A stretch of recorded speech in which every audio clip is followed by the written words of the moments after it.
Donasi dakwah Yufid. Yuk berikan amal jariah terbaik Anda untuk dakwah dan pendidikan Islam.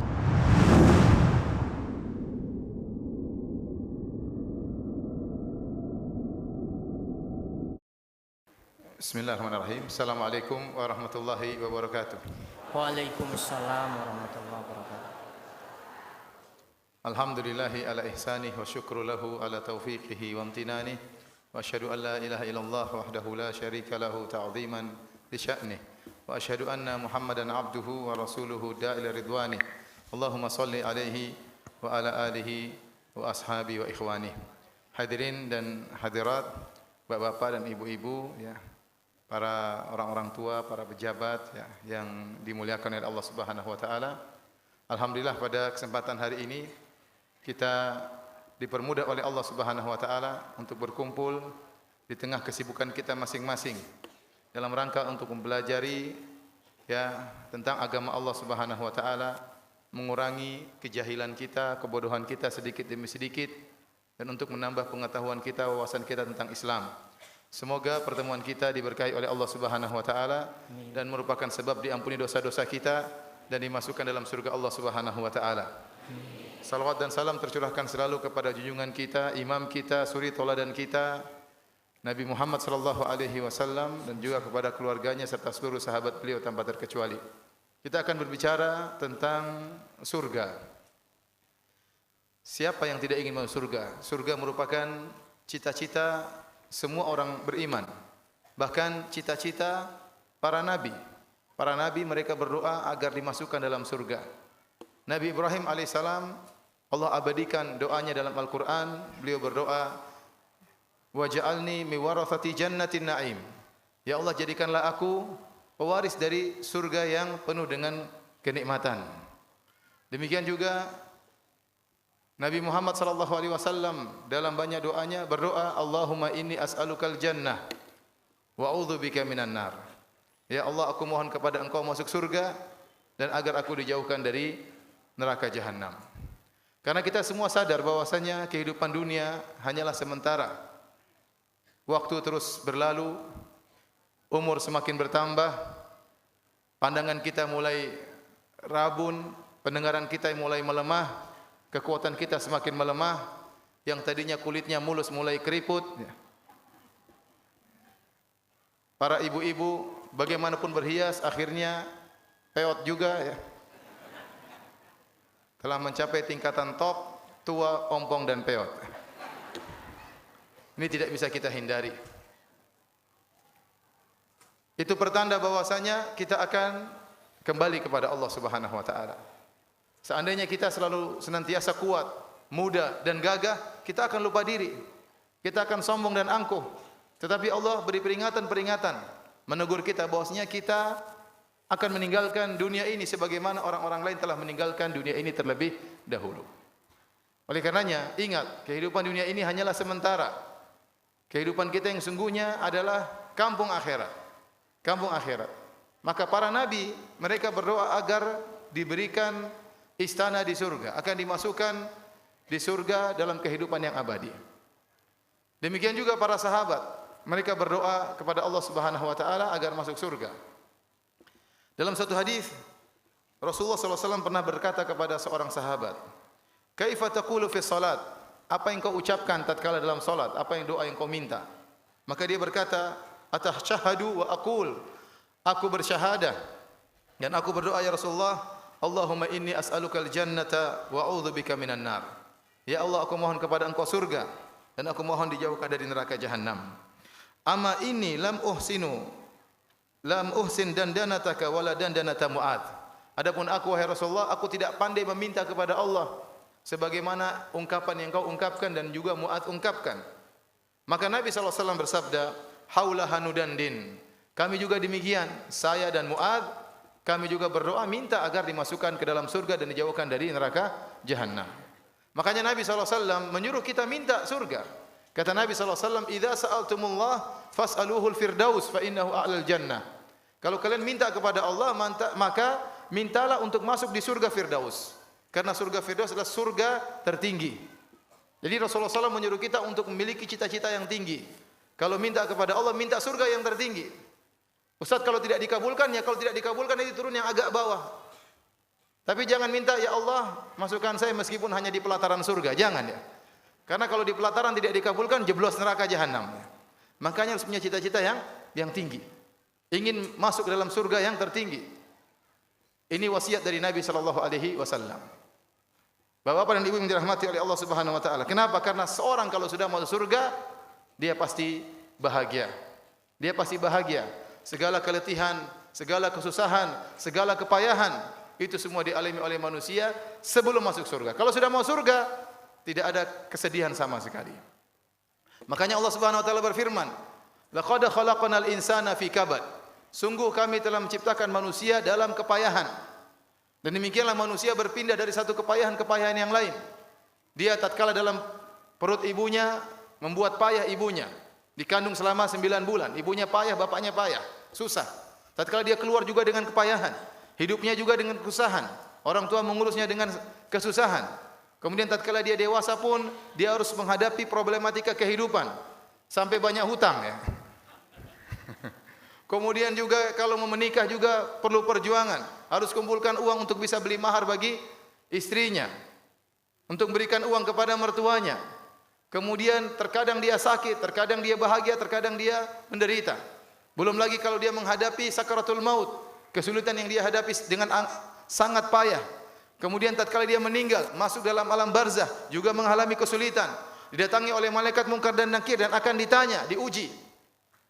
Kemudian kalau dia dibangkitkan pada hari kiamat kelak di padang mahsyar, dibangkitkan dalam kondisi tidak berpakaian, belum disunat, tidak pakai alas kaki.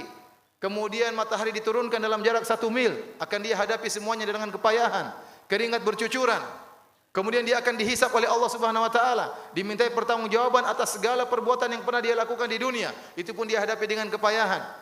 Kemudian akan ditimbang amal kebajikannya dibandingkan dengan amal perbuat keburukannya. Kemudian setelah itu dia harus melewati sirat, jalan menuju surga. Yang jalan tersebut, jembatan tersebut ahaddu minas saifa adaqu minas sya'ar. Lebih tajam daripada pedang dan lebih halus daripada rambut. Kemudian di samping jembatan tersebut ada kalalib, besi-besi yang tajam yang siap menggait dia dimasukkan dalam neraka jahanam. Semuanya dihadapi dengan kepayahan. Kapan kepayahan itu seluruhnya hilang? Tatkala dia menginjakkan kakinya di surga, maka hilang seluruh kepayahan. Maka dia bahagia kalau sampai kakinya di surga. Selama belum masuk surga, hidup kita penuh dengan kebahagiaan dicampur dengan kesusahan. Dan itulah sifat kehidupan di dunia. Siapapun orangnya, sekaya apapun, dia pasti pernah sedih, dia pasti pernah khawatir, dia pasti pernah ketakutan. Mau apakah rakyat jelata, ataukah pejabat, ataukah presiden, semuanya pasti mengalami hal tersebut. Jangan disangka banyak ibu-ibu saja yang punya hutang. Pejabat juga punya hutang. Jangan disangka cuma ibu-ibu saja yang sakit perut. Bahkan orang kaya juga mencret seperti orang miskin ya. Semuanya mengalami sakit, ketakutan, kekhawatiran ya. Itu semua adalah sifat kehidupan di dunia. Adapun kalau masuk surga maka semuanya hilang. Maka Allah Subhanahu wa taala berfirman ya, udkhulul jannata la khaufun 'alaikum wa la antum tahzanun. Masuklah kalian ke dalam surga, tidak ada kekhawatiran sama sekali dan tidak ada kesedihan sama sekali. Kenikmatan yang sempurna. Rasulullah SAW bersabda tentang orang yang masuk surga. Kata Nabi SAW, yuqalu li ahlil jannah, dikatakan kepada penghuni surga, inna lakum antashibbu antahyau fala tamutu abada. Kalian masuk surga, kalian akan hidup selama-lamanya, tidak akan mati selama-lamanya. Wa antashibbu fala tahramu abada. Kalian akan muda selama-lamanya dan tidak akan tua selama-lamanya. Wa antasihhu fala tasqamu abada. Dan kalian akan sehat selalu, tidak akan pernah sakit selama-lamanya di surga. Wa antan'amu wala tab'asu abada. Dan kalian akan senantiasa mendapat kenikmatan dan tidak akan susah selama-lamanya. Jadi itu kalau masuk surga demikian ibu-ibu. Kalau masuk surga senantiasa muda. Orang-orang yang masuk surga tidak ada yang nenek-nenek, enggak ada. Kakek-kakek juga enggak ada, semuanya dirubah menjadi muda. Dalam satu hadis ada seorang nenek-nenek datang kepada Nabi. Dia berkata, "Ya Rasulullah, doakan saya untuk masuk surga." Kata Rasulullah sallallahu alaihi wasallam, "Innal jannata la tadkhuluha ajuz." Sungguhnya surga itu tidak akan dimasuki oleh nenek-nenek. Simbah-simbah. Maka nenek-nenek ini pun sedih. Maka Nabi jelaskan kalau seorang nenek masuk surga, dia akan dirubah menjadi muda kembali. Kakek-kakek juga tidak akan masuk surga. Kalau masuk surga akan dirubah menjadi muda kembali. Umurnya 33 tahun. Sekarang nenek-nenek yang sudah peot-peot nanti berubah akan menjadi umur 33 tahun. Bapak-bapak juga demikian yang sudah keriput masuk surga dalam kondisi segar bugar umur 33 tahun. Bukan cuma itu. Tinggi penghuni surga sama dengan tingginya Nabi Adam alaihissalam. Nabi Adam alaihissalam tingginya situna dhira'an, yaitu 60 hasta, satu hasta segini, kira-kira setengah meter. Berarti kalau 60 hasta tingginya Nabi Adam adalah 30 meter. Nah, bapak-bapak kalau ibu-ibu masuk surga nanti tingginya berapa meter? 30 meter. Jadi yang pendek-pendek jangan sedih sekarang ya. Insya Allah kalau masuk surga tingginya menjadi 30 meter. Kemudian apa mukanya seperti ini? Ya. Ada yang ganteng, ada yang pas-pasan, ada yang amburadul mukanya. Enggak, kalau orang masuk surga akan dirubah menjadi indah, menjadi cantik, menjadi tampan. Rasulullah SAW menjelaskan orang-orang yang masuk surga, ya, bahwasanya mereka seperti rembulan. Rembulan adalah ungkapan bagi keindahan. Karenanya para hadirin hadirat yang dirahmati Allah Subhanahu wa taala, kita berbicara tentang kenikmatan surga supaya kita semangat beramal soleh. Dan agar kita takut bermaksiat kepada Allah Subhanahu wa taala. Karena syarat masuk surga harus beramal soleh dan meninggalkan kemaksiatan kepada Allah Subhanahu wa taala. Bapak-bapak dan ibu yang dirahmati oleh Allah Subhanahu wa taala, dalam satu hadis dari Anas bin Malik radhiyallahu taala anhu, Rasulullah sallallahu alaihi wasallam bersabda, "Yu'ta bi an'ami ahli dunya min ahli nar yaumil qiyamah." Pada hari kiamat kala dihadirkan seorang yang paling kaya raya di dunia tapi dia penghuni neraka jahanam. Waktu di dunia dia yang paling kaya, yang paling mewah kehidupannya, yang paling punya apa-apa, semuanya dia punya. Tetapi dia ternyata masuk neraka jahanam. Maka dihadirkan pada hari kiamat kala, fayusbagu fin nari sabghatan. Kemudian dia dicelupkan di api neraka jahanam dengan satu celupan. Tsumma yuqal, kemudian setelah dicelupkan ditanyakan kepada dia, "Ya bna Adam, hal ra'aita khairan qat? Hal marra bika na'imun qat?" Wahai anak Adam, ini orang paling kaya di dunia dulu. Ya, semuanya dia punya, emas, perak, kekayaan semuanya dia punya, paling kaya. Maka ditanya kepada dia setelah dicelupkan dalam neraka jahanam, "Apakah engkau pernah melihat kebaikan sebelumnya? Apakah engkau pernah merasakan kebahagiaan sebelumnya?" Kata dia, "La wallahi ya Rabb." Demi Allah ya Rabbi, ya Tuhanku, aku tidak pernah bahagia sebelumnya. Aku tidak pernah melihat kebaikan sebelumnya. Kenapa? Rupanya satu celupan di neraka jahanam itu membuat dia lupa dengan segala kenikmatan yang pernah dia rasakan. Saking panasnya api neraka jahanam. Semua kenikmatan kebahagiaan yang pernah dia rasakan di dunia, dengan mobil mewahnya, dengan istananya, dengan semuanya kenikmatan yang dia miliki, ternyata dia lupa seluruhnya. Kenapa? Karena begitu pedihnya siksaan api neraka jahanam. Sebaliknya, kata Nabi SAW, wa yu'ta bi asyaddin nasi bu'san fid dunya. Didatangkan, dihadirkan seorang yang paling miskin di dunia. Tetapi dia penghuni surga. Ini paling miskin. Ya, kita bukan orang yang paling miskin. Masih banyak orang lebih miskin daripada kita. Masih banyak orang yang belum punya rumah. Masih banyak orang yang ya bahkan belum nikah, belum punya anak, belum punya rumah. Ya. Utangnya lebih banyak ya. Masih banyak ya. Ini paling miskin di dunia tapi dia penghuni surga. Waktu di dunia dia sabar, dia masuk surga. Maka dihadirkan orang tersebut. Fayusbagu sabghatan fil jannah, kemudian dia dicelupkan di surga sebentar saja. Tengok surga sebentar, diambil kembali. Fayuqalu lahu, maka ditanyakan kepada dia, "Ya bna Adam, hal ra'aita bu'san qat? Hal marra bika syiddatun qat?" Wahai anak Adam, apakah kau pernah susah sebelumnya? Apakah kau pernah menderita sebelumnya? Kata dia, "La wallahi ya Rabb." Tidak pernah sama sekali demi Allah ya Rabbku. Kenapa? Kenikmatan yang dia rasakan sebentar itu telah membuat dia lupa dengan segala kesusahan yang pernah dia rasakan. Kenapa? Begitu hebatnya nikmat surga. Padahal dia orang paling miskin di dunia, orang paling susah di dunia, namun semuanya terlupakan gara-gara dia merasakan sedikit nikmat surga tersebut. Bagaimana lagi kalau dia hidup selama-lamanya dalam surga tersebut? Ini baru dia rasakan kenikmatan surga mungkin 1 menit, 2 menit, dia sudah melupakan segala kesusahannya. Bagaimana kalau hidup selama-lamanya dalam surga? Oleh karenanya, hadirin dan hadirat yang dirahmati Allah Subhanahu wa taala, pada kesempatan kali ini kita akan menyebutkan tentang salah satu dari nikmat surga, yaitu kebahagiaan. Bahwasanya orang di surga itu pasti bahagia. Fa ammal ladzina su'idu fa fil jannati khalidina fiha. Kata Allah Subhanahu wa taala, adapun orang-orang yang bahagia maka mereka berada dalam surga kekal selama-lamanya. Orang di surga pasti bahagia. Kita akan sebutkan beberapa bentuk-bentuk kebahagiaan yang dirasakan oleh penghuni surga. Yang pertama, kebahagiaan apa yang mereka rasakan? Yang pertama, orang yang hidup di surga hatinya bersih. Hatinya bersih. Tidak ada penyakit hati sama sekali. Oleh karenanya Allah Subhanahu wa taala berfirman, "Wa naza'na ma fi sudurihim min ghillin." Kami cabut dari dada-dada mereka kedongkolan, kejengkelan, kedengkian, kami cabut dari dada-dada penghuni surga. Sehingga mereka masuk surga dengan penuh kebahagiaan, tidak ada penyakit hati sama sekali. Karena perusak kebahagiaan itu penyakit hati. Kapan kita tidak bahagia? Tatkala hati kita sedih. Contoh, dalam hati kita ada dongkol, ada jengkel, ada dendam, kita enggak bahagia. Orang yang paling bahagia, orang yang bersihkan hatinya di dunia ini. Kalau orang hatinya tidak bersih, dia sudah punya rumah. Lihat rumahnya orang lebih mewah, hasad, dengki. Menderita atau tidak? Menderita, padahal dia punya rumah mewah.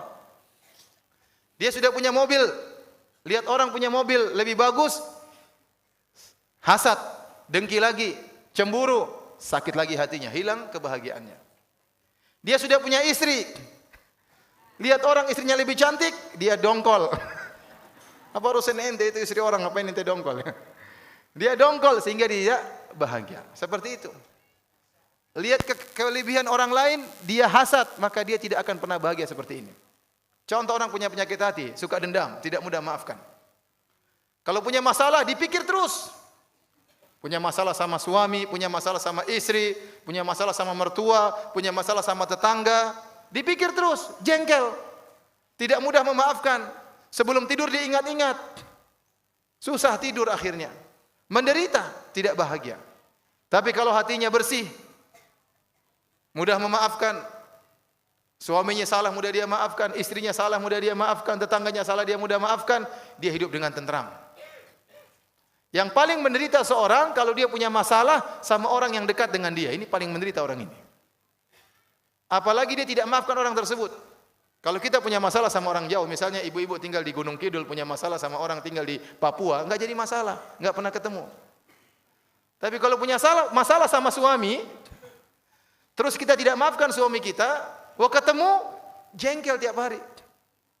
Suami juga begitu, kalau punya masalah sama istri, tidak dia maafkan istrinya, tiap hari ketemu istrinya, ya itu aja istrinya ya. Sedih dia, hatinya dongkol. Maka seorang kalau ingin bahagia, bersihkan hatinya, maka dia akan bahagia. Nah, para penghuni surga, bapak-bapak dan ibu yang dirahmati oleh Allah Subhanahu wa taala, hati mereka bersih. Dalam ayat yang lain kata Allah, "Wa naza'na ma fi sudurihim min ghillin ikhwanan ala sururin mutaqabilin." Kami bersihkan hati-hati mereka sehingga jadilah mereka saling bersaudara, saling berhadap-hadapan, tidak ada kedongkolan, tidak ada hasad, tidak ada dengki dan yang lainnya. Bagaimana mereka mau dengki sementara masing-masing sibuk dengan kenikmatannya? Masing-masing sibuk dengan kebahagiaannya, masing-masing sibuk dengan bidadarinya, masing-masing sibuk dengan kekayaannya. Disebutkan dalam hadis, orang yang paling rendah di atas muka, orang yang paling rendah di surga, bagaimana lokasi istananya? Nabi SAW jelaskan bahwasanya dia memiliki luas wilayah kekuasaan dia sekitar 10 kali lipat dunia ini. Itu adalah orang yang paling rendah di surga. Fadzalika adna ahlil jannati manzilatan. Kata Nabi, itulah orang yang paling rendah di surga. Ternyata daerah kekuasaannya 10 kali lipat apa? Dunia. Ibu-ibu dan bapak-bapak mau enggak jadi penghuni surga yang paling rendah? Mau atau tidak? Siapa tahu diaminkan sama malaikat. Mau atau tidak? Mau? Ya, yang mau angkat tangan. Lumayan ya, daerah kekuasaan bukan cuma Gunung Kidul, tidak. 10 kali dunia. Ada yang mau jadi penghuni surga paling rendah? Angkat tangan. Saya mau aminkan. Ada yang mau tidak? Pede banget ya. Masuk surga aja belum tentu. Enggak, kita pingin jadi milik surga yang tempatnya tinggi, jangan yang rendah-rendah. Jadi hati mereka tidak akan kotor karena masing-masing sibuk dengan kenikmatannya. Ngapain hasad sama orang? Ngapain dengki? Allah sudah bersihkan hati mereka. Taib. Bahkan kata para ulama, bahwasanya kalau sudah masuk surga, misalnya ada seorang lelaki ini, misalnya ya ibu-ibu ya, istrinya 2 misalnya ya. Saya tahu bapak cuma 1 ya. Misalnya 2, misalnya 3 lah, 3 ya. 3 ya. Ini kan cincin saya cuma 1 kan? Masih ada 3 yang kosong ya. Ya rawani ya. Misalnya dia punya istri 3. Di dunia cemburu-cemburuan, dongkol-dongkolan, saling jatuh-menjatuhkan, saling cari informasi, intel-intelan di antara para istri. Itu biasa ya. Nanti kalau masuk surga tidak ada lagi dendam seperti itu. Tidak lagi dendam seperti itu. Kenapa? Karena hati mereka sudah dibersihkan. Demikian juga kalau kita punya istri, ternyata di rumah suka ngomelin kita. Jangan khawatir, kalau dia masuk surga, hatinya dibersihkan. Dia akan senyum terus tatkala di surga. Karena ada orang pernah bertanya sama saya, Ustadz, saya mau masuk surga tapi saya tidak mau bawa istri saya. Kenapa? Istrinya suka ngomel ya. Kalau saya masuk surga nanti diomelin terus di surga, mending saya masuk surga sendiri, enggak usah dia ikut masuk surga. Saya bilang kalau istrimu masuk surga, hatinya akan dibersihkan, dia tidak akan pernah ngomel-ngomel lagi. Yang penting masuk surga dulu. Ya. Taib. Kebahagiaan yang kedua, di surga tidak ada kata-kata yang sia-sia. Semua perkataan menyenangkan. Semua perkataan enak didengar. Kata Allah Subhanahu wa taala, la yasma'una fiha lagwan illa salama. Mereka tidak pernah mendengar perkataan sia-sia di surga kecuali keselamatan yang mereka dengar. Demikian juga dalam ayat yang lain kata Allah Subhanahu wa taala, yatanaza'una fiha ka'san la lagwun fiha wala ta'thim. Mereka saling minum di antara mereka, minum khamar. Jadi penghuni surga itu nanti minum khamar. Ya, tapi khamar tersebut tidak membuat mabuk, tidak. Khamar di surga tidak sama dengan khamar di dunia. Kalau di dunia orang minum khamar hukumnya haram, dia jadi lupa diri, jadi mabuk dan yang lainnya, ngomong sembarangan.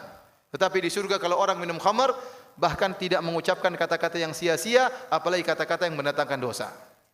Dan kata-kata yang mendatangkan dosa itu menyakitkan hati, merusak kebahagiaan. Betapa sering kita sakit hati gara-gara kita ngobrol dengan tetangga, tetangganya nyinggung kita, kita tersinggung. Ngomongnya nyelekit, nyakitin hati. Dan ada orang yang modelnya seperti itu, ya. Badannya sih kurus, ya, kecil, tapi kalau ngomong sangat menyakitkan. Ada orang seperti itu. Ya. Kalau datang di hadapan kita serasa-rasa seperti gunung besar di hadapan kita, Gunung Kidul atau yang lainnya. Padahal badannya kecil, kurus, krempeng, tapi kalau dia ngomong sangat menyakitkan. Sebaliknya ada orang badannya besar, gemuk, tapi terasa ringan di hadapan kita. Kenapa? Omongannya enak. Nah, kalau kita mendengar omongan-omongan yang jelek, ya, sindiran, kemudian mengejek, ini semua merusak kebahagiaan. Tatkala di surga nanti tidak ada omongan seperti itu. Kalau ngobrol enak saja di antara para penghuni surga, ngobrol sama suami istri, ngobrol sama tetangga, di surga tidak ada kata-kata yang tidak enak. Semuanya kata-katanya menyenangkan. Berbeda tatkala kita di dunia. Sering gontok-gontokan, sering mengejek, sering menjatuhkan, sering menghina, sering merendahkan, sehingga menyakitkan hati kita. Di surga semuanya tidak ada. Kemudian perkara yang ketiga, di antara kebahagiaan di surga, tidak pernah capek dan tidak pernah lesu. Di surga tidak ada keletihan, tidak ada rasa capek sama sekali. Semangat terus. Apa kata Allah Subhanahu wa taala menjelaskan perkataan para penghuni surga? Mereka berkata, "Alladzi ahallana darul muqamati min fadlihi la yamassuna fiha nasabun wa la yamassuna fiha lugub." Kata mereka, segala puji bagi Allah yang menempatkan kami di surga yang abadi karena karunia Allah Subhanahu wa taala. Kami sama sekali tidak merasakan keletihan dan kami sama sekali tidak merasakan kecapean. Di surga tidak ada letih, tidak ada capek. Makanya kata para ulama, Orang kalau di surga, sebagaimana dalam hadis Nabi SAW, tidak ada tidur di surga. Enggak ada tidur. Rasulullah SAW pernah ditanya, apakah penghuni surga tidur? Kata Nabi SAW, an-naumu akhul maut. Tidur itu adalah temannya kematian. Kenapa orang itu butuh dengan tidur? Perlu tidur kalau dia capek, kalau dia letih. Nah, kalau di surga tidak ada letih, tidak ada capek, ngapain tidur? Kalau orang letih, dia berhenti daripada kenikmatan. Sementara penghuni surga di surga kelak tidak berhenti dari kenikmatan, terus dalam kenikmatan, tenggelam dalam lautan kenikmatan, berpindah dari satu kenikmatan yang lain, terus dalam kelezatan. Nah, kalau dia capek berarti dia berhenti dari kenikmatan. Ini tidak berlaku bagi penghuni surga. Apalagi kalau dia tidur, berarti libur dari kenikmatan. Tidak ada liburnya, nikmat terus, main terus, kejar-kejaran terus. Tidak ada capeknya, nggak ada capeknya, nggak ada lesunya. Kalau kita di dunia kita capek, ya, kita letih. Makanya di surga semua kenikmatan mudah. Di surga Allah sebutkan tentang misalnya pohon. Ya. Allah Subhanahu Wa Taala berfirman tentang pohon-pohon di surga. Kata Allah, kutufuha daniyah, ranting-rantingnya rendah. Kalau di dunia kita ingin ambil buah di pohonnya, mungkin kita manjat, mungkin kita tusuk-tusuk dulu. Di surga enggak, dahannya turun, kita tinggal petik makan. Tidak ada susahnya, tidak ada capeknya. Di surga kalau kita ingin minum, langsung datang pelayan-pelayan, datang langsung menghidangkan minuman, tinggal kita minum.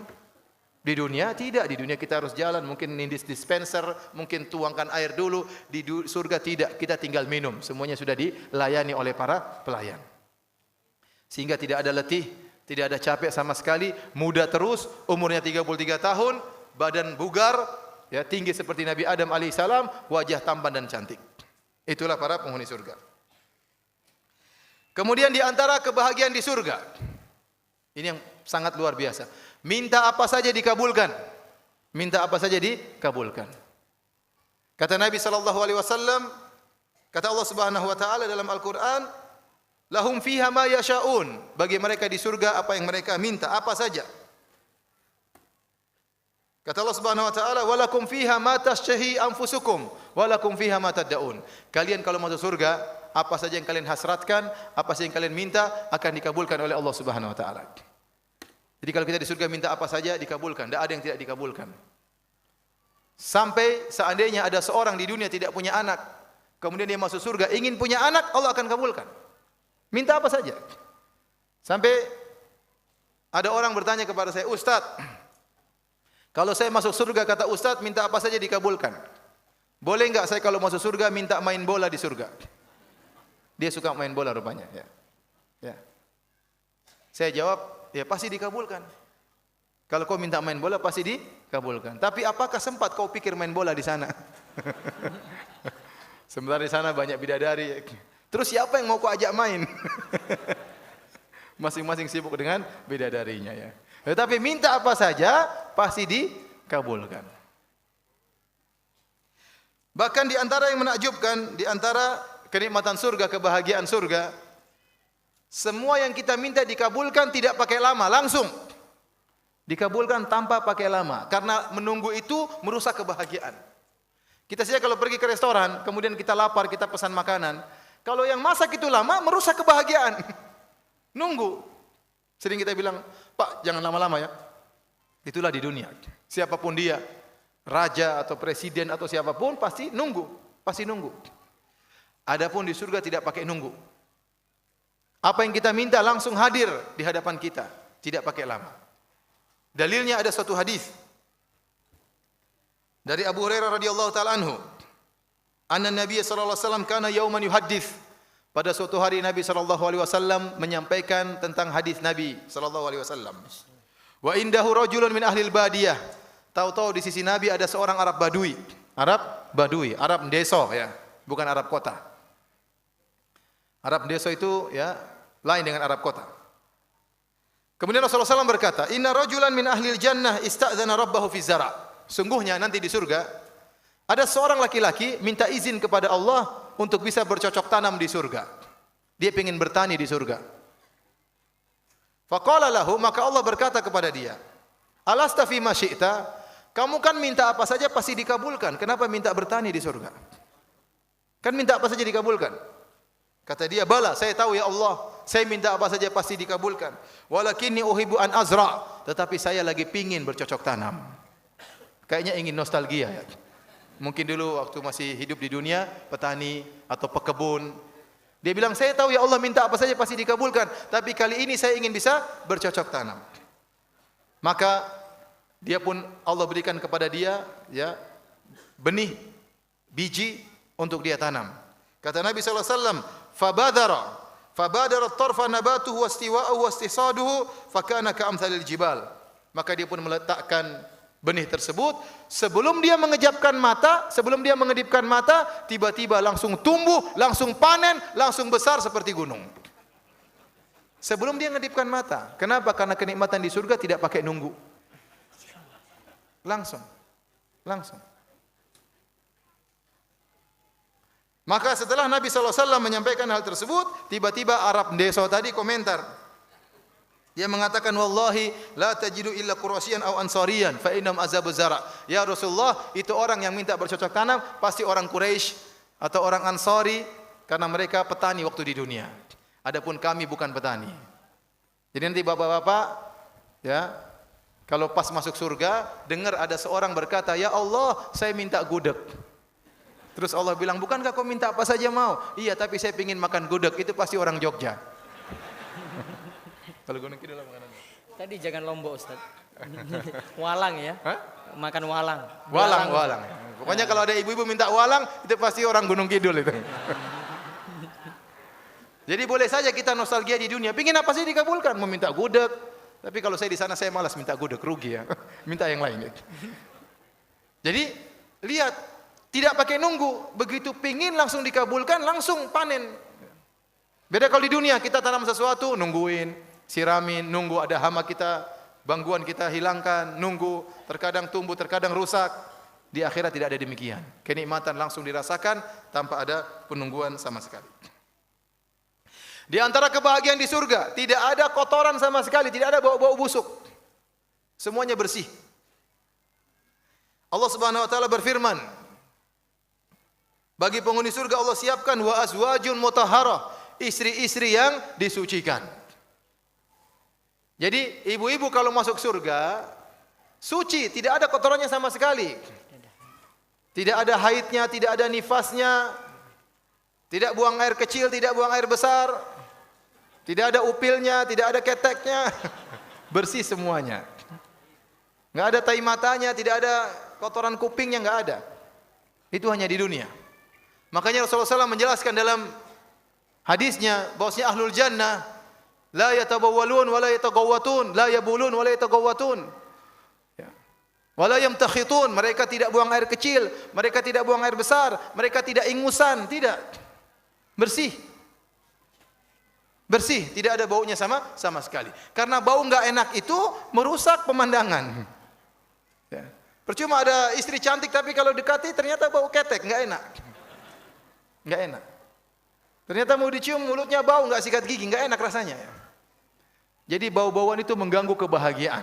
Nah, penghuni surga itu mereka tidak buang air kecil, tidak buang air besar. Lah Ustaz, bukankah mereka makan di surga? Iya.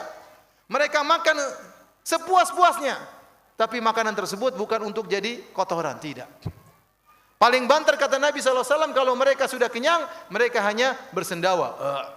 Itu pun bau misik yang harum. Kalau kita di dunia kita makan bawang, keluar baunya bawang busuk. Kalau makan telur, bau telur busuk ya. Di surga tidak demikian. Mereka makan yang apa mereka sukai. Berbagai macam, jadi mereka makan sepuas-puasnya, tapi tidak ada kekenyangan, tidak ada. Kelezatan yang mereka rasakan. Beda kita di dunia, kalau makan enak, paling makan sepiring, 2 piring sudah nggak bisa makan lagi. Padahal banyak makanan yang enak. Perut sudah nggak kuat. Di surga ente makan nggak berhenti, 1 minggu makan terus nggak, tetap aja nggak ada masalah. Ya.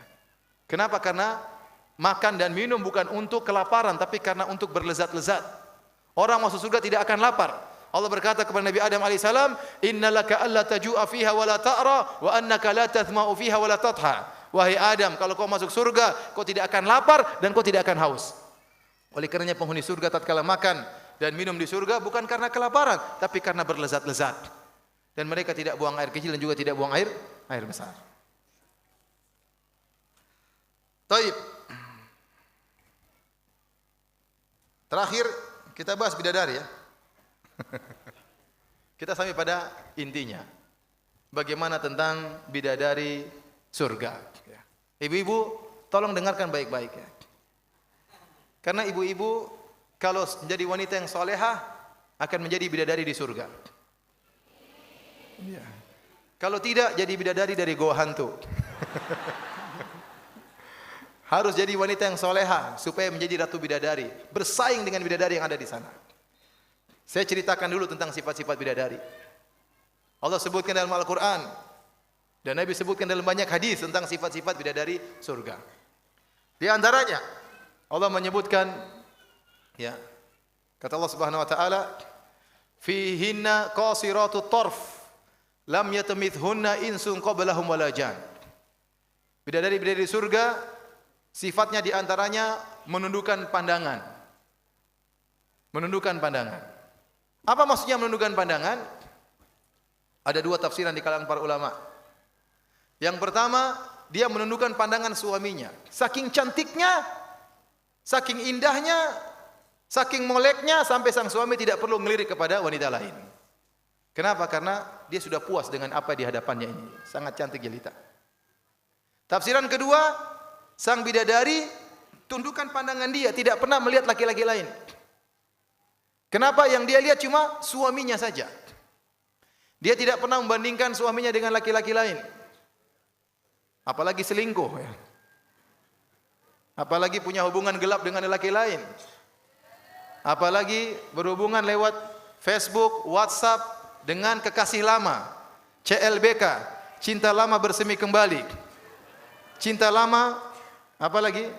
Bubarkan keluarga. Ya. Ini banyak terjadi, ibu hati-hati. Nah, bidadari surga tidak pernah melihat kepada laki-laki lain. Yang dia lihat adalah suaminya tok. Maka suaminya sangat bahagia. Kenapa? Karena suaminya tidak pernah dibandingkan dengan lelaki yang lain. Ini sifat bidadari. Kemudian kata Allah Subhanahu wa taala, "Lam yatamithunna insun qablahum wala jan." Bidadari surga tidak pernah disentuh oleh laki lain, bahkan jin tidak pernah menyentuhnya.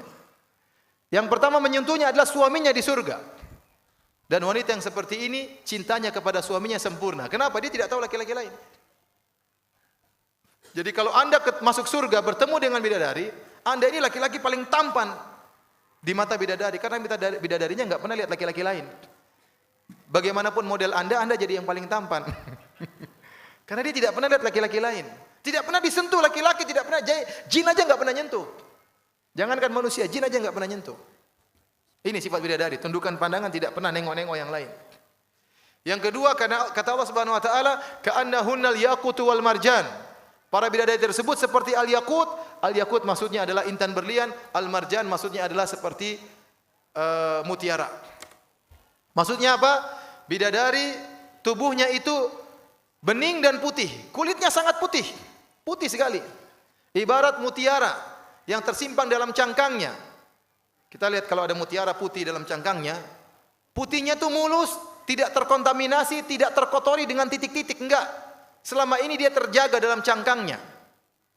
Beda dengan putih manusia wanita di dunia. Pasti ada bintik-bintiknya, terkadang ada tai lalatnya, ya. Terkadang tai lalatnya besar, terkadang kecil, ya. Putihnya enggak sempurna. Wanita bidadari di surga putihnya sempurna, tidak ada titik-titiknya sama sekali enggak ada, seperti mutiara dalam cangkangnya. Oleh karena dalam hadis Rasulullah SAW menyebutkan, ya, yura bayadu saqaiha min wara'i sab'ina hullah. Kata Nabi SAW, bidadari tatkala di surga dia pakai gaun. 70 gaun dia pakai. 70 baju dia pakai untuk bertemu dengan suaminya di surga. Meskipun dia sudah pakai baju 70 gaun, saking putihnya betisnya, tetap saja kelihatan putih betisnya di balik 70 gaun. Saking putihnya. Kalau bapak-bapak masuk surga, bapak ketemu bidadari.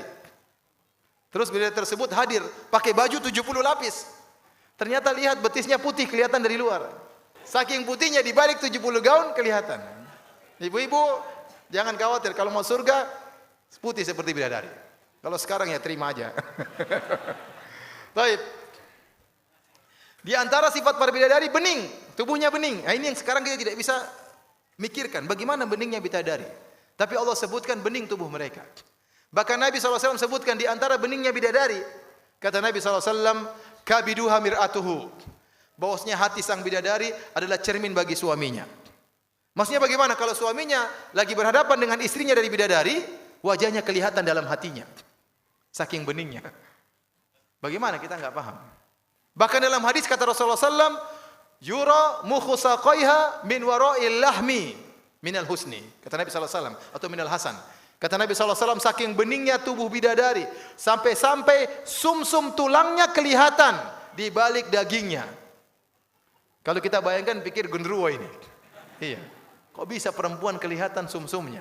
Tapi Rasulullah SAW bantah. Kata Rasulullah SAW, minal hasan, karena saking cantiknya. Kalau kita suruh renungkan, kita nggak bisa renungkan bidadari seperti apa ini. Kok bisa sumsumnya kelihatan? Kalau antum ada cewek datang, kemudian saking putihnya kelihatan sumsumnya, antum nggak berani. Ini pasti setan.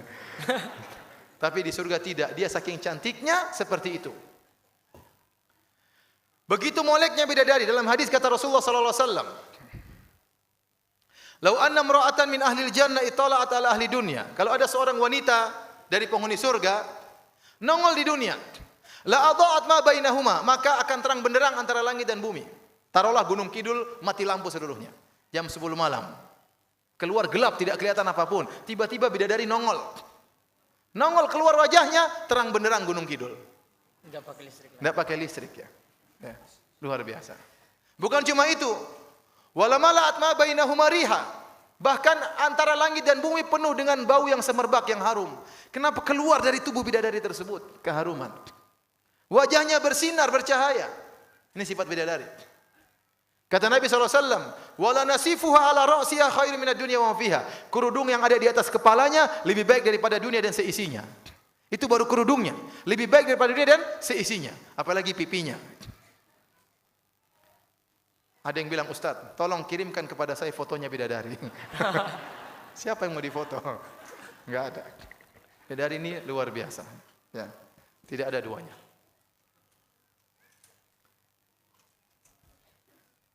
Mau lanjut sifat bidadari? Bidadari telah kita sebutkan, tidak ada baunya sama sekali, tidak ada kotorannya sama sekali. Dalam satu asar disebutkan, inna rajula min ahlil jannah la yu'aniqa al-hawra sab'ina sanatan la yamalluha wa la tamalluhu. Sungguh seorang lelaki penghuni surga akan memeluk istrinya dari bidadari selama 70 tahun. Dia tidak bosan dan istrinya juga tidak bosan. Peluk istrinya gini. 70 tahun. Kenapa tidak ada baunya sama sekali?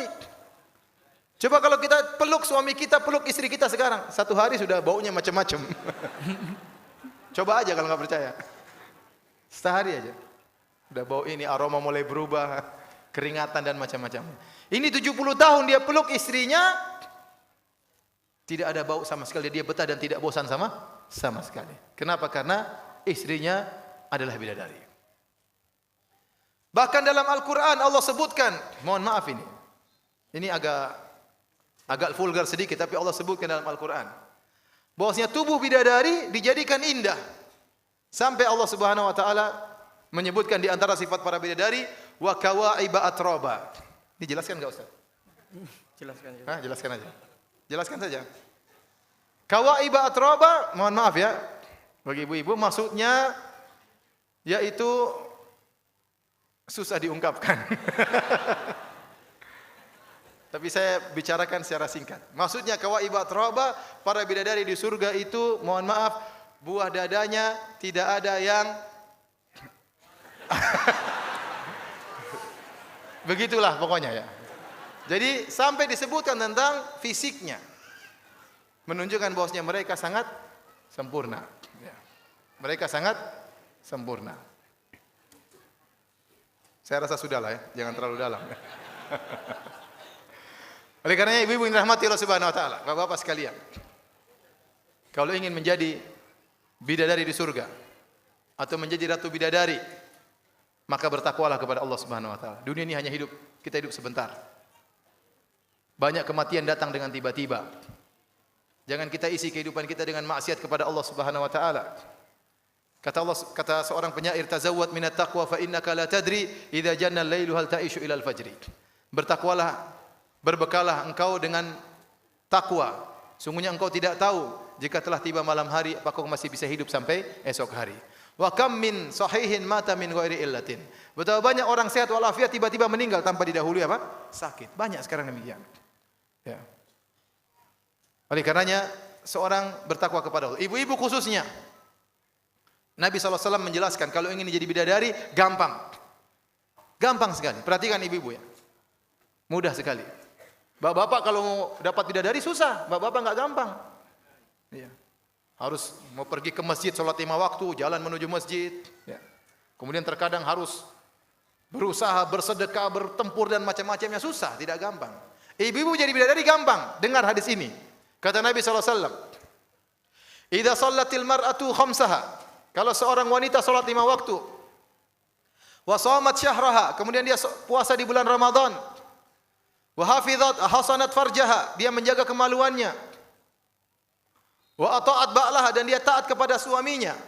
Qila laha, dikatakan kepadanya, udkhilil jannata min ayyi babin syi'ti. Masuklah engkau ke dalam surga lewat pintu mana saja. Saya ulangi ibu-ibu, ini syarat untuk jadi bidadari. Yang pertama, idza shallatil mar'atu khamsaha. Kalau dia salat 5 waktu.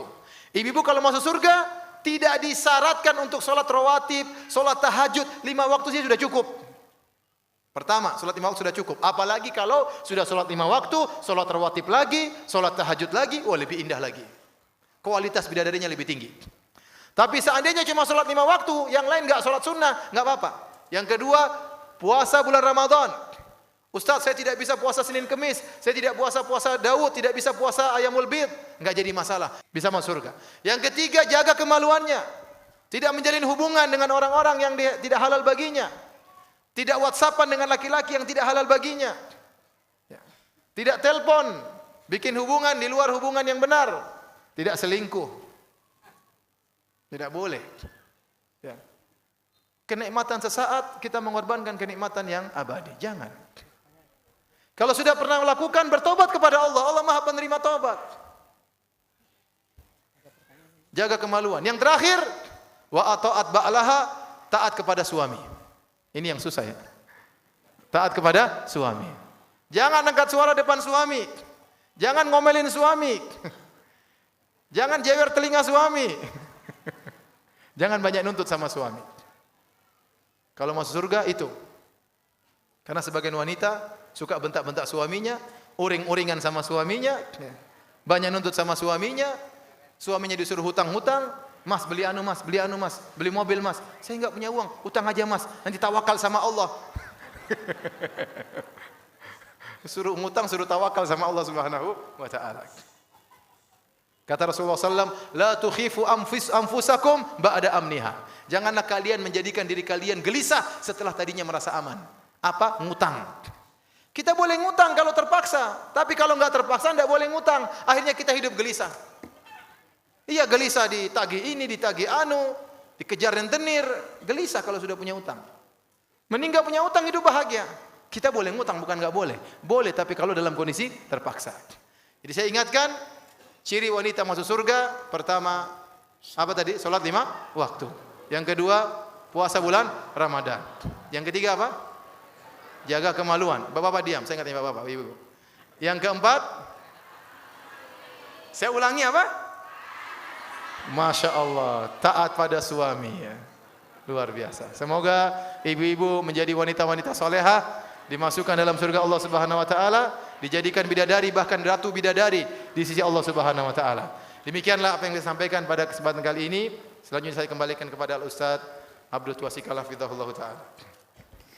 Alhamdulillah, materi telah disampaikan oleh Al-Ustaz Firanda Andirja tentang kenikmatan-kenikmatan di surga, juga bidadari-bidadari yang ada di surga. Terakhir, poin penting terkhusus bagi ibu-ibu agar bisa masuk surga, apa tadi 4 amalan? Yang pertama salat. Nomor kali puasa Ramadan. Nomor 3 boten selingkuh. Insyaallah nggih. Ya, nomor sekawan taat pada suami. nggak minta-minta terus, nerimo, nggak banyak protes, jadi istri yang manut dalam hal apapun. Maka tadi kata Ustadz tadi, itu jalan mudah bagi ibu-ibu untuk masuk surga. Mohon semuanya tetap tenang, tidak boleh ada yang bergerak-gerak bubar, ya, karena sekarang saatnya tanya jawab. Ya, monggo jika ada yang ingin bertanya, satu saking bapak-bapak. Assalamualaikum warahmatullahi wabarakatuh. Waalaikumsalam warahmatullahi wabarakatuh. Yang kami ingin tanyakan sesuai dengan temanya, apakah nanti misalnya wanita solehah itu kemudian masuk surga, itu menjadi bidadari, ya. Kemudian apakah di dalam surga itu memang sudah ada tersedia bidadari sendiri, ataukah bidadara itu berasal dari para wanita-wanita yang solehah? Itu yang pertama. Kemudian yang kedua, misalnya ada pasangan suami istri sama-sama insya Allah masuk surga semuanya. Amin, amin. Ya. Apakah itu nanti di dalam surga itu juga tetap menjadi pasangan suami istri, atau nanti masing-masing dapat pasangan lagi? Terima kasih. Assalamualaikum warahmatullahi wabarakatuh. Waalaikumsalam. Langsung Ustaz dijawab, Ustaz. Saking Terima kasih atas pertanyaannya, ya. Adapun yang pertama, apakah di surga sudah ada bidadari-bidadari selain dari bidadari-bidadari dunia? Jawabannya iya. Jadi orang lelaki yang masuk surga, ya, dia akan disediakan bidadari yang Allah ciptakan langsung di surga. Inna ansha'nahunna insya'a faja'alnahunna abkaran. Kata Allah, kami jadikan bidadari langsung. Dari tersebut tidak mulai dari kecil kemudian merangkak, ingusan, enggak, langsung jadi besar. Allah sediakan bagi para lelaki di surga. Di samping mereka juga akan mendapati bidadari istrinya yang dari dunia. Dan para ulama mengatakan bidadari yang dari istri di dunia lebih afdal daripada bidadari yang Allah ciptakan langsung di surga. Kenapa? Karena mereka di dunia mereka diuji dengan kesulitan, dengan kehidupan, taat kepada suami, ya, harus sholat begini, harus ini, harus ini. Mereka tatkala masuk surga lebih afdal, lebih mulia daripada bidadari yang Allah ciptakan langsung di surga. Kemudian pertanyaan kedua, apakah kalau seorang mau surga maka masing-masing punya pasangan baru? Jawabannya tidak, ya. Kalau ternyata istrinya masuk surga, suami juga mau surga, maka akan menjadi pasangan suaminya. Kecuali waktu suaminya meninggal, misalnya ada seorang janda, suaminya soleh, meninggal dunia. Kemudian dia kawin lagi sama laki-laki yang lain. Laki-laki yang lain juga soleh. Maka kata Nabi SAW, wanita itu berpasangan dengan suaminya yang terakhir. Maka kalau dia nikah lagi sama laki-laki lain soleh, maka di surga dia akan ketemu dengan suaminya yang terakhir.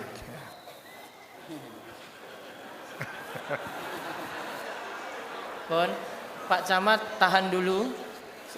Ada ibu-ibu kalau gitu terakhir. Bapak Mangke nggih, ini judulnya bidadari loh. Jadi ibu-ibu saja, monggo Bu. Assalamualaikum warahmatullahi wabarakatuh. Waalaikumsalam warahmatullahi wabarakatuh. Nama Ibu Sulimah dari Min. Terima kasih waktu yang diberikan. Sedikit tadi saya mendengar dari Ustadz bahwa syarat masuk surga 1 sholat 5 waktu, 2 puasa, 3 taat sama suami. Oh, ya. Saya pernah punya suami, punya anak 4, berusia 22 tahun pisah.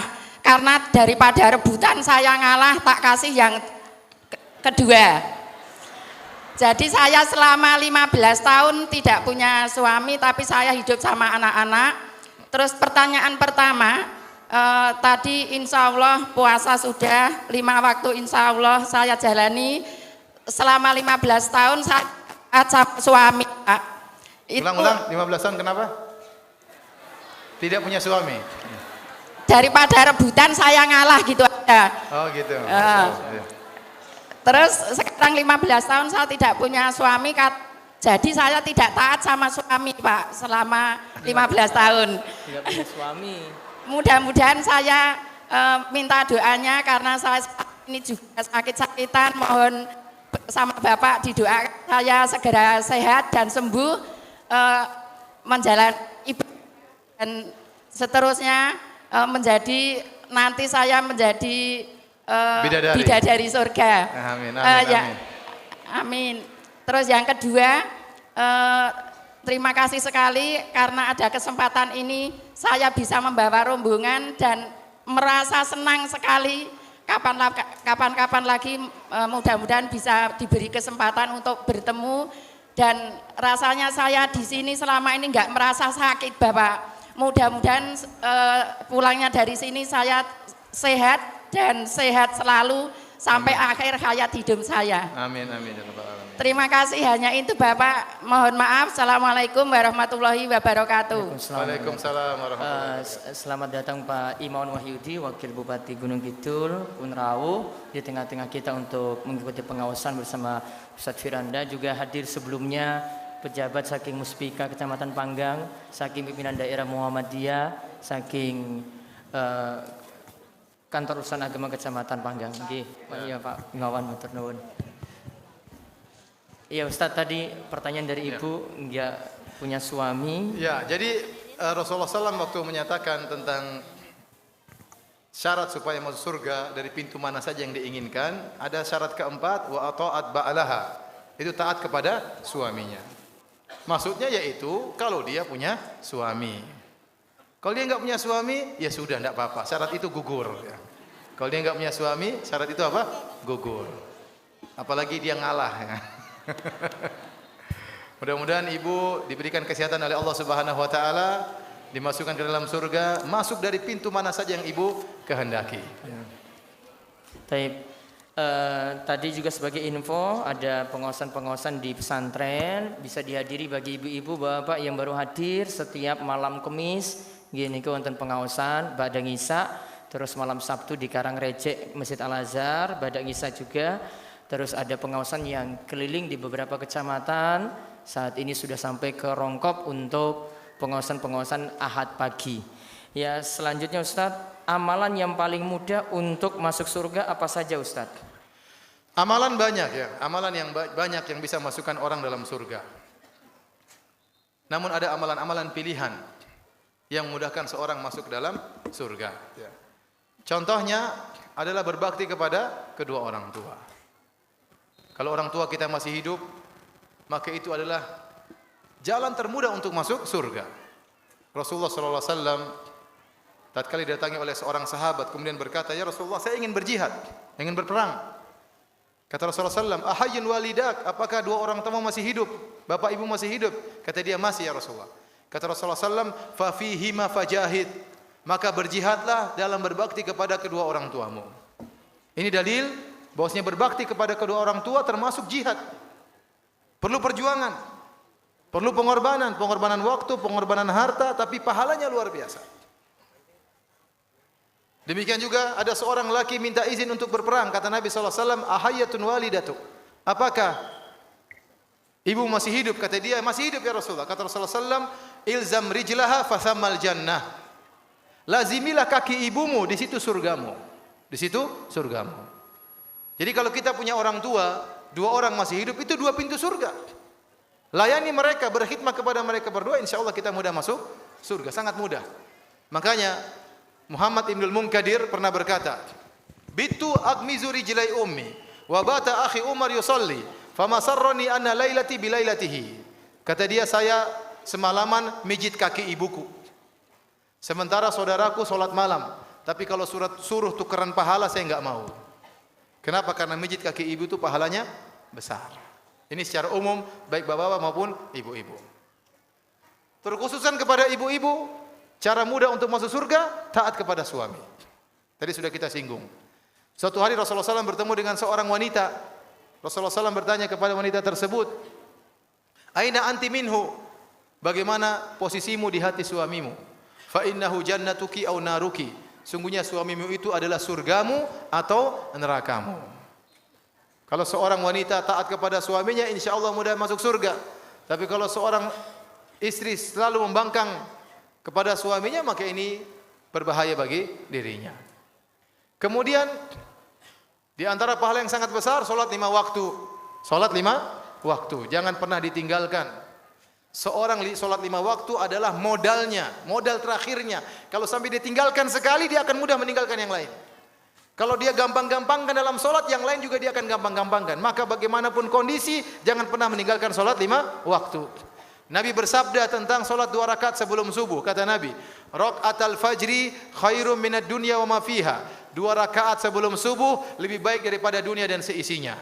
Kalau kita salat sebelum subuh 2 rakaat, salat qobliyah 2 rakaat, paling kita kerjakan 3 menit, paling banter 4 menit. Ternyata pahalanya lebih baik daripada dunia dan seisinya. Itu baru salat 2 rakaat sunnah. Bagaimana lagi dengan salat subuhnya? Padahal kita tahu para ulama sepakat salat fardu lebih afdal daripada salat sunnah. Nah, kalau salat sunnah pahalanya seperti ini, bagaimana lagi salat fardunya? Ya, ini diantara ibadah-ibadah yang sangat jangan sampai kita tinggalkan agar kita mudah untuk masuk surga. Banyak amalan-amalan. Insya Allah seluruh amalan kalau kita kerjakan dengan ikhlas memudahkan kita masuk surga. Namun ini diantara hal yang saya harap agar diperhatikan. Salat. Kata Nabi SAW, tatkala ada seorang datang kepada Nabi, "Ya Rasulullah, as'aluka murafaqata fil jannah." Ya Rasulullah, aku ingin bisa menemani engkau di surga. Kata Nabi, "Awa ghairu dzalik?" Apakah tidak ada permintaan yang lain? Ini permintaan berat, menjadi teman Nabi di surga berarti surganya tinggi. Nabi tanya, "Awa ghairu dzalik?" Tidak ada permintaan yang lain? Kata dia, "Huwa dzak." Yang saya minta itu ya Rasulullah. Kata Rasulullah SAW, "Fa'inni ala nafsika bikatrati sujud." Kalau gitu tolonglah aku agar aku bisa berdoa kepada Allah. Kamu sendiri harus banyak sujud. Kamu sendiri harus banyak sujud. Orang yang bahagia, orang banyak salat, banyak sujud. Kata Nabi SAW, "Innaka lan tasjud sajdatan lillah illa rafa'akallahu biha darajah wa hatta anqa biha khati'ah." Kata Nabi, tidaklah engkau sujud karena Allah kecuali derajatmu akan dinaikkan dan akan dihapuskan dosa-dosamu. Semakin orang banyak sujud, dia semakin tinggi di sisi Allah. Meskipun mungkin orang lain merendahkan dia, tidak memandang dia, tapi dia sangat tinggi nilainya di sisi Allah Subhanahu wa taala. Baik, ada 2 pertanyaan lagi, ini saya pilih karena terbatasnya waktu. Ustadz, ini dari seorang jomblo ini Ustadz. Saya kesengsem dengan, saya itu suka dengan seorang akhwat bidan semester 5. Sebelum ini bidan semester 5. Sebelum ini ada seperti janjian saya dengan dia untuk nikah, namun tunggu-tungguan sampai lulus. Namun hati saya sudah enggak merasa nyaman. Solusinya bagaimana Ustaz?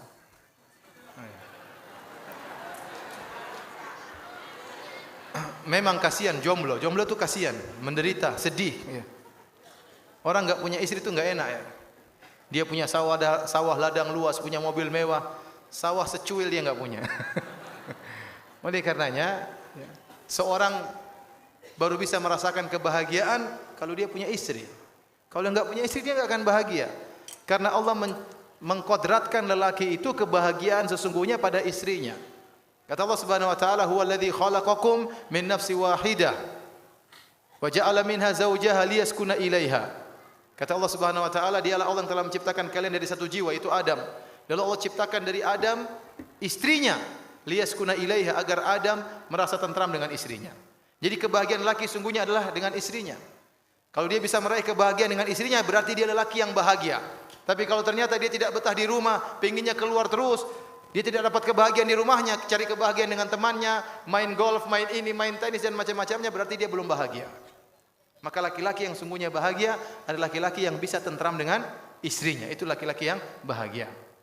Karena sebagian orang mereka menumbalkan kebahagiaan istrinya karena demi untuk dunia. Kerja terus, istrinya tidak dia pedulikan. Hilang kebahagiaan di rumahnya.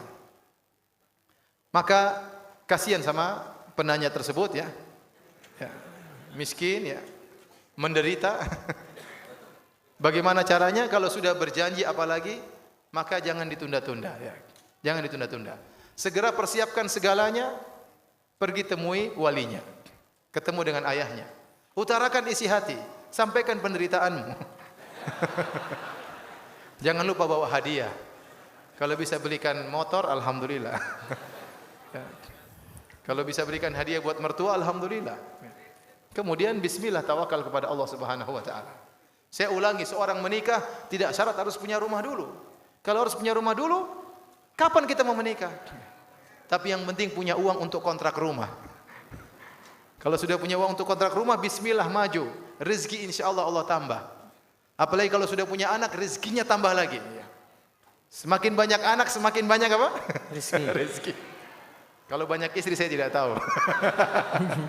Tayyib. Jadi jangan tunda-tunda. Ya. Apalagi zaman sekarang, fitnah luar biasa. Lihat cewek sana, lewat cewek sini. Kalau kita nggak punya istri, gimana? Stres. Segera menikah. Wahai jomblo-jomblo sekalian, ya, segera menikah, jangan ditunda-tunda. Demikian juga saya ingatkan kepada para wali-wali, para orang tua, jangan susahkan pernikahan.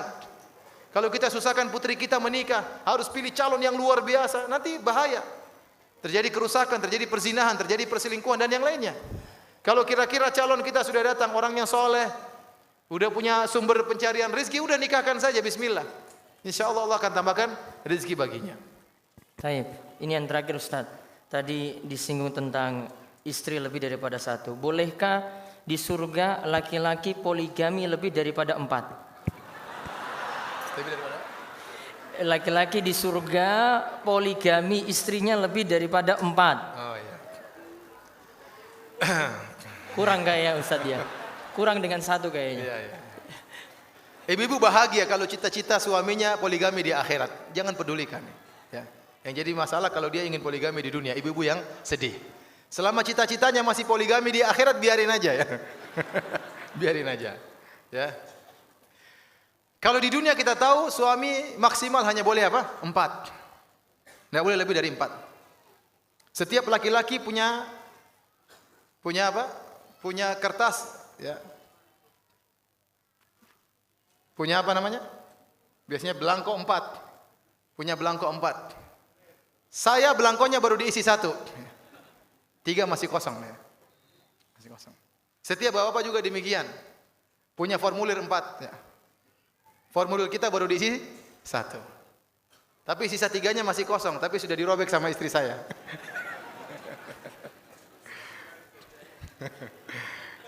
Paham ibu-ibu ya? Kalau lebih dari 4 enggak boleh.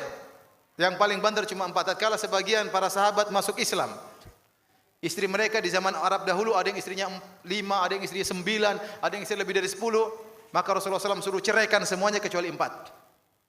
Kenapa? Karena lebih dari 4 susah untuk berbagi kebahagiaan.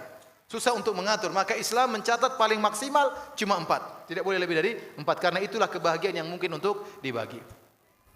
Tetapi kalau di surga, ya, dia istri tetap 1. Dari dunia mungkin maksimal juga 4. Mungkin ya. Tetapi dari sisi bidadari, ya terserah berapa yang Allah berikan kepada dia. Saya katakan tadi wanita lelaki di surga, istrinya dari 2 model, dari istrinya di dunia dan satunya dari para golongan apa? Bidadari. Nah, berapa bidadari yang Allah berikan kepada dia? Wallahu alam, kita enggak tahu. Tapi bapak-bapak enggak usah pusing, yang penting masuk surga dulu deh. Nanti urusan bidadari belakangan, pasti ada bidadari. Ya. Yang penting masuk dulu ya, jangan salah masuk pintu neraka jahanam ya. Penting masuk surga dulu. Adapun berapa jumlah bidadari yang akan disediakan oleh Allah kepada bapak-bapak, serahkan kepada Allah ya. Yang penting semakin soleh, semakin banyak kenikmatan yang dirasakan di akhirat kelak. Donasi dakwah Yufid. Yuk berikan amal jariah terbaik Anda untuk dakwah dan pendidikan Islam.